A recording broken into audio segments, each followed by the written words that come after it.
చాలామందికి urgent money requirement కానివ్వండి, అప్పు రూపంలో డబ్బు అవసరం అవ్వడం కానివ్వండి, లేదా మీకు లోన్లు తీరిపోయే సమస్యలు మాటికి చాలా సంవత్సరాల కొద్దీ మురిగిపోవడం కానివ్వండి, లోన్స్ ఇటువంటి సమస్యలతో బాధపడుతూ ఉంటారు. అటువంటి వాళ్ళకి చాలా చక్కటి ఉపాయం చెప్తానండి. మీరు చక్కగా చేసుకోండి, శుభం జరుగుతుంటుంది. చూడండి, గోధుమ పిండితో ముందు ప్రమిద చేసుకోండి. గోధుమ పిండి నెయ్యి కలిపి కొంచెం ఒక చుక్క నెయ్యి వేసి మిగతాదంతా వాటర్తో కలిపేసేసి, వీలుంటే కొంచెం పంచదార కూడా వేయండి. అందులో మొత్తం కరిగిపోయిన తర్వాత ఆటోమేటిక్గా కరిగిపోతుంది. క్రిస్టల్స్ కరిగే వరకు ఉంచాలా, ఇలాంటి డౌట్స్ అక్కర్లేదు. ఒక ప్రమిదలాగా చేసుకుని అందులో ఆవు నేతితో దీపం పెట్టి 11 శుక్రవారాలు గ్యాప్ ఉండకూడదు.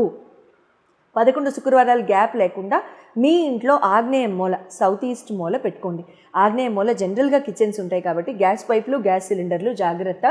ఆడవాళ్ళందరూ కూడా ప్లీజ్ అక్కడ పెట్టేసేసి, ఆ పైపులకి దగ్గరగా పెట్టేసేసి ఏదో అయిపోయిందని దయచేసి అట్లా అవ్వకుండా చూసుకోండి. ప్లీజ్ దూరంగా పెట్టండి. చక్కగా కింద ప్లేటు ఏదన్నా పెట్టి అప్పుడు ఆ ప్రమిదని దాని మీద ఉంచేసేసి పెట్టండి. ఇంకా వాటికి మళ్ళీ బొట్లు పెట్టాలా, రకరకాల బ్యూటిఫికేషన్స్ ఏం అక్కర్లేదండి. జస్ట్ భక్తితో దీపం పెట్టేస్తే సరిపోతుంది, ఇబ్బంది లేదు.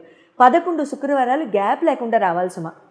ఆడవాళ్ళు ఎవరికన్నా సరే అడ్డు ఏమైనా వచ్చినట్లయితే, ఇవాళ రేపు మొత్తం అపార్ట్మెంట్ కల్చరే కాబట్టి విడిగా ఉండడం అనేది ఎవ్వరికీ నిజంగా ప్రాక్టికల్గా సాధ్యపడని రోజులు కాబట్టి ఇవి.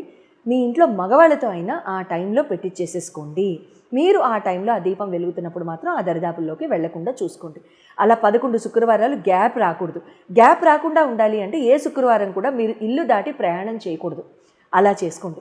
11 శుక్రవారాలు అలా మీరు ఇంట్లో ఉండబోతున్నారు అనుకున్నప్పుడే ఈ రెమెడీని స్టార్ట్ చేయండి, సరిపోతుంది. ఖచ్చితంగా మీకు లోన్స్ అన్నీ తీరిపోయి మీకు డబ్బు వచ్చి ఎంతో చక్కగా మీరు హాయిగా ఫైనాన్షియల్ స్టెబిలిటీతో ఉండడానికి ఆస్కారాలు మొదలవుతాయి.